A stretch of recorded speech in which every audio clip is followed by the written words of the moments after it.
You're watching How Leap. Let's make a private server on Roblox Mobile. First, open the Roblox app and find the game you want to play. Tap on the game. Before joining, tap the three dots or the server list icon. Look for a private servers tab. If the game creator offers private servers, you will see an option to rent one with Robux. Tap Rent Server. Set the price and duration. Confirm the purchase. Your private server is now created. You're watching How Leap. Let's make a private server on Roblox Mobile. First, open the Roblox app and find the game you want to play. Tap on the game. Before joining, tap the three dots or the server list icon.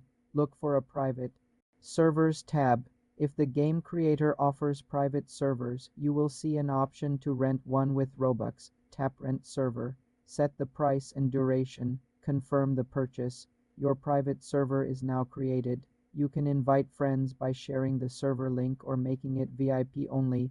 Not all games have this feature. It depends on the developer. For more simple tech tutorials, subscribe to the channel.